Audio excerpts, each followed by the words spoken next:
ಚಲನಚಿತ್ರಗಳು ಸಾಮಾನ್ಯವಾಗಿ ನಿಜ ಜೀವನದ ಘಟನೆಗಳಿಂದ ಸ್ಫೂರ್ತಿ ಪಡೆಯುತ್ತವೆ. ನಿಜ ಜೀವನದ ಕಥೆಗಳನ್ನು ಆಧರಿಸಿದ ಚಲನಚಿತ್ರಗಳು ಹೆಚ್ಚಾಗಿ ತೀವ್ರವಾದ ಚರ್ಚೆಗಳು, ವಿವಾದಗಳಿಗೆ ಕಾರಣವಾಗುತ್ತವೆ. ಅಂತಹ ಚಲನಚಿತ್ರಗಳು ವೀಕ್ಷಕರಲ್ಲಿ, ವಿಮರ್ಶಕರಲ್ಲಿ ಅಪಾರ ಕುತೂಹಲವನ್ನ ಹುಟ್ಟುಹಾಕುತ್ತವೆ ಎಂಬುದನ್ನ ಅಲ್ಲಗಳೆಯುವಂತಿಲ್ಲ. ಸೌಜನ್ಯ ಉಜಿರಿಯ ಶ್ರೀ ಧರ್ಮಸ್ಥಳ ಮಂಜುನಾಥೇಶ್ವರ ಕಾಲೇಜಿನಲ್ಲಿ ಓದ್ತಿರ್ತಾಳೆ. ಅಕ್ಟೋಬರ್ 9, 2012 ಕಾಲೇಜಿನಿಂದ ಮನೆಗೆ ಹಿಂತಿರುಗ್ತಾಳೆ. ಆಗ ಅವಳು ಕಾಣೆಯಾಗ್ತಾಳೆ.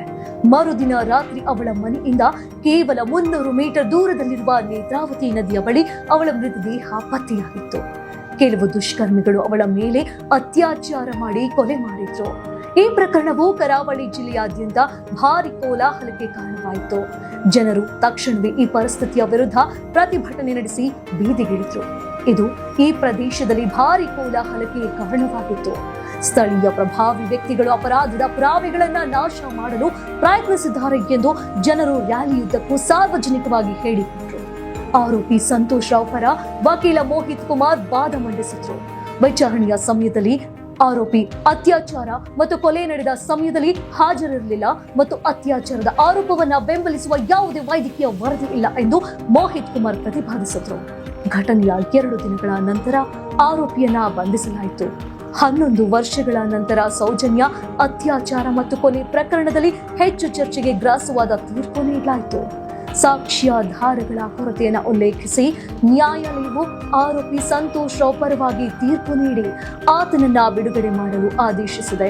ಇದು ರಾಜ್ಯಾದ್ಯಂತ ಗಮನಾರ್ಹ ಕೋಲಾಹಲಕ್ಕೆ ಕಾರಣವಾಯಿತು. ಸೌಜನ್ಯಳಿಗೆ ನ್ಯಾಯ ದೊರಕಿಸಿಕೊಡಲು ಸಾಮಾಜಿಕ ಮಾಧ್ಯಮಗಳಲ್ಲಿ ಅಭಿಯಾನಗಳು ನಡೆಯುತ್ತಿವೆ. ಗ್ರಾಮೀಣ ಪ್ರದೇಶಗಳು ಸೇರಿದಂತೆ ರಾಜ್ಯದ ವಿವಿಧ ಭಾಗಗಳಲ್ಲಿ ವ್ಯಾಪಕ ಚಳವಳಿ ನಡೆಯುತ್ತಿದ್ದು, ಅಲ್ಲಿ ಜನರು ತಮ್ಮ ಬೆಂಬಲವನ್ನು ಸಹ ವ್ಯಕ್ತಪಡಿಸುತ್ತಾ ಇದ್ದಾರೆ. ಇನ್ನು ಧರ್ಮಸ್ಥಳದ ಸೌಜನ್ಯ ಪ್ರಕರಣದ ಕುರಿತು ನಡೆದ ಚರ್ಚೆಯ ವಿವಿಧ ಸಾಮಾಜಿಕ ಮಾಧ್ಯಮ ವೇದಿಕೆಗಳಲ್ಲಿ ವೈರಲ್ ಆದ ನಂತರ ಜನಪ್ರಿಯ ಕನ್ನಡ ಯೂಟ್ಯೂಬರ್ ಸಮೀರ್ ಎಂಬಿ ಇತ್ತೀಚೆಗೆ ಬೆಳಕಿಗೆ ಬಂದಿದ್ದಾರೆ. ಈ ವಿಡಿಯೋ ನೆಟ್ಟಿಗರ ವ್ಯಾಪಕ ಗಮನ ಮತ್ತು ಪ್ರತಿಕ್ರಿಯೆಗಳನ್ನ ಗಳಿಸಿದೆ.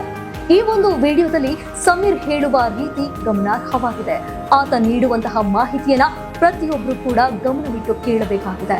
ಆತ ಹೇಳಿರುವಂತಹ ಪ್ರತಿಯೊಂದು ಮಾಹಿತಿಗಳು ಕೂಡ ನಿಜಾಂಶದ ಸತ್ಯಾಸತ್ಯತೆಯನ್ನ ಆಧರಿಸಿದೆ ಅಂತಲೂ ಹೇಳಬಹುದು. ಸಮೀರ್ ಹೇಳುವ ಪ್ರಕಾರ ಹುಡುಕಾಟ ಪ್ರಾರಂಭಿಸಿದ ವಿತಿನ್ 2 hours ಒಳಗಡೆ ಸೌಜನ್ಯ ಸಿಗ್ತಾಳೆ. ಆದ್ರೆ ಶವವಾಗಿ ಸಿಗ್ತಾಳಂತೆ. ಕೈಗಳನ್ನ ಅವಳದೇ ದುಪ್ಪಟ್ಟ ಅಂಡ್ ID ಕಾರ್ಡ್ ಇಂದ ಮರಕ್ಕೆ ಕಟ್ಟಿರ್ತಾರಂತೆ. ಮೋಸ್ಟ್ ಆಫ್ ಬ್ಲೂಟೂತ್ ಪಾರ್ಟಿಸ್ ಅವಳ ಯೋನಿ ಅಂದ್ರೆ ಅವಳ ಯೋನಿಯ ಭಾಗಕ್ಕೆ 6 ಇಂಚು ಮಣ್ಣನ್ನ ತುಂಬಿರ್ತಾರೆ. ಯಾಕೆ ತುಂಬಿರ್ತಾರೆ? ಆಕೆಯ ಯೋನಿಯೊಳಗಿರುವಂತಹ ವೀರ್ಯಾಣುವಿನಿಂದ ಅಪರಾಧಿಯನ್ನ ಪತ್ತೆ ಹಚ್ಚಬಾರದೆಂಬ ಕಾರಣದಿಂದಾಗಿ. ಮತ್ತೊಂದು ರೀತಿಯಾಗಿ ಯೂಟ್ಯೂಬರ್ ಸಮೀರ್ ಹೇಳುವ ಪ್ರಕಾರ ಪೊಲೀಸರು ಇನ್ನೇನು ಅಪರಾಧಿಯನ್ನ ಹಿಡಿದೇ ಬಿಟ್ರು ಅನ್ನುವಷ್ಟರಲ್ಲಿ ಒಂದನ್ನ ಆಲೋಚನೆ ಮಾಡಬೇಕು. ಅಲ್ಲಿ ಪೊಲೀಸರು ಅಪರಾಧಿಯನ್ನ ತಪ್ಪಿಸುವ ಸಲುವಾಗಿ ಕೇಸನ್ನ ಮುಚ್ಚಿ ಹಾಕಲು ಮುಂದಾಗಿರ್ತಾರೆ. ಆದ್ರೆ ಈ ವಿಚಾರ ಯಾರಿಗೂ ಗೊತ್ತಿರ್ಲಿಲ್ವಂತೆ. ಆದ್ರೆ ಪಾಪ ಜನರಿಗೆ ಏನ್ ಗೊತ್ತಿತ್ತು, ಈ ಕೇಸ್ನ ರಿಯಲ್ ಆರೋಪಿ ಬೇರೆ ಇನ್ಯಾರೋ ಇದ್ದಾರೆ ಅಂತ. ಪೊಲೀಸರೇ ಈ ಕೇಸ್ನ ಮಿಸ್ಲೀಡ್ ಮಾಡೋದಕ್ಕೆ ಸುಮ್ಮನೆ ಸಂತೋಷನ್ನ ಅರೆಸ್ಟ್ ಮಾಡಿದ್ದಾರೆ. ಪೊಲೀಸರು ಈ ಕೇಸಲ್ಲಿ ಕರಪ್ಟ್ ಆಗಿದ್ದಾರೆ. ಪೊಲೀಸರೇ ಸತ್ಯ ಮುಚ್ಚಿಡ್ಲಿಕ್ಕೆ ಟ್ರೈ ಮಾಡ್ತಿದ್ದಾರೆ. ಹಾಗಾಗಿ ಈ ಕೇಸ್ನ ಇನ್ನು ಮುಂದೆ ಪೊಲೀಸರು ಬೇಡ, ಅಲ್ಲಿ CBI ಅವರು ಇನ್ವೆಸ್ಟಿಗೇಷನ್ ಮಾಡಬೇಕು. ಈ ಕೇಸ್ನ CBI ಒಪ್ಪಿಸಿ ಅಂತ ಅಗೇನ್ ಪ್ರೊಟೆಸ್ಟ್ಗಳು ಸ್ಟಾರ್ಟ್ ಆಗ್ತವಂತೆ. ಸೌಜನ್ಯ ಕೇಸ್ ಒಂದೇ ಅಲ್ಲ, ನಾರಾಯಣ ಯಮುನಾ ಕೇಸನ್ನು, ವೇದವಲ್ಲಿ ಕೇಸನ್ನು, ಆ ಬ್ಯಾಂಕ್ ಮ್ಯಾನೇಜರ್ ಕೇಸನ್ನು ಸಹ, ಪದ್ಮಲತಾ ಕೇಸನ್ನು ಸೀದಾ ಡೈರೆಕ್ಟ್ ಬರೋದೇ ಊರಿನ ಗೌಡ್ರು. ಯಾರು ಆ ಗೌಡ್ರು? ಈಗ ಪ್ರತಿಯೊಬ್ಬರಲ್ಲೂ ಮನೆ ಮಾಡಿರುವಂತಹ ಪ್ರಶ್ನೆ, ಯಾರು ಆ ಗೌಡ್ರು ಅನ್ನೋದು. ಇಲ್ಲಿ ಸಮೀರ್ ಅವರು ಹೇಳುವ ಪ್ರಕಾರ ಊರಿನ ಗೌಡ್ರ ಮೇಲೆ ಸೌಜನ್ಯ ಕೇಸ್ ಬಿಟ್ಟು ಇನ್ನೊಂದು ಕೇಸನ್ನ ಯಾಕೆ ತೆಗೆದುಕೊಂಡ್ರು ಅನ್ನೋದು ಎಲ್ಲರ ಪ್ರಶ್ನೆಯಾಗಿದೆ. ಅಲ್ಲದೆ ಸೌಜನ್ಯ ಸಾವಿಗೂ ಸಂತೋಷ್ಗೂ ಏನ್ ಸಂಬಂಧ? ಅದರಲ್ಲಿ ಯಾಕೆ ಸಂತೋಷ್ನನ್ನ ಪೊಲೀಸರು ಫಿಟ್ ಮಾಡಿದ್ರು ಅಂತ ಪ್ರತಿಯೊಂದು ಹೇಳ್ತೀನಿ ಕೇಳಿ ಅಂತ ಸಮೀರ್ ಅವರು ಹೇಳಿದ್ದಾರೆ. ಮತ್ತೊಂದು ರೀತಿಯಲ್ಲಿ ನಾವು ಗಮನಿಸಬೇಕಾಗುತ್ತೆ, ಸಮೀರ್ ಅವರು ಈ ವಿಡಿಯೋನ ಮಾಡ್ಲಿಕ್ಕೆ ಬಹುತೇಕ ರಿಕ್ವೆಸ್ಟ್ಗಳು ಬಂದಿವೆ ಅಂತ. ಹಾಗಾದ್ರೆ ಸೌಜನ್ಯ ಕೇಸನ್ನ ಯಾವ ರೀತಿಯಾಗಿ ಮುಚ್ಚಿ ಹಾಕಿದ್ದಾರೆ ಅನ್ನೋದು ಬೆಳಕಿಗೆ ಬರಬೇಕಾಗಿದೆ. ಸಮೀರ್ ಹೇಳುವ ಪ್ರಕಾರ ಧರ್ಮಸ್ಥಳ ಸೌಜನ್ಯ ಪ್ರಕರಣದ ಕುರಿತು ನಡೆಸಿದ ಚರ್ಚೆಯು ವಿವಿಧ ಸಾಮಾಜಿಕ ಮಾಧ್ಯಮ ವೇದಿಕೆಗಳಲ್ಲಿ ವೈರಲ್ ಆದ ನಂತರ ಜನಪ್ರಿಯ ಕನ್ನಡ ಯೂಟ್ಯೂಬರ್ ಸಮೀರ್ ಎಂಡಿ ಇತ್ತೀಚೆಗೆ ಬೆಳಕಿಗೆ ಬಂದಿದ್ದಾರೆ.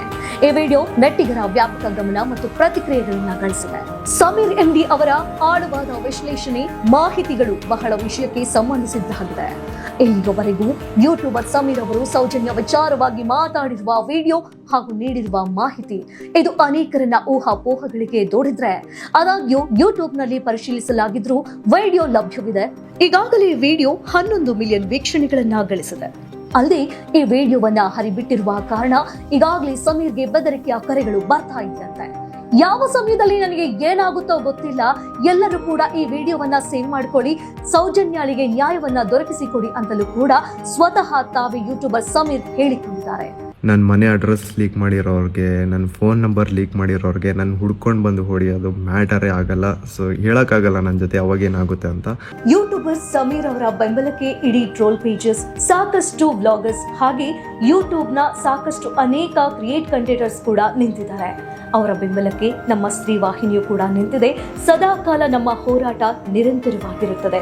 ಸೌಜನ್ಯಾಳ ಸಾವಿಗೆ ನಾವು ಸಹ ಜೊತೆಯಾಗೋಣ, ಧ್ವನಿ ಎತ್ತೋಣ, ಆಕೆಗೆ ನ್ಯಾಯವನ್ನ ದೊರಕಿಸಿಕೊಡೋಣ.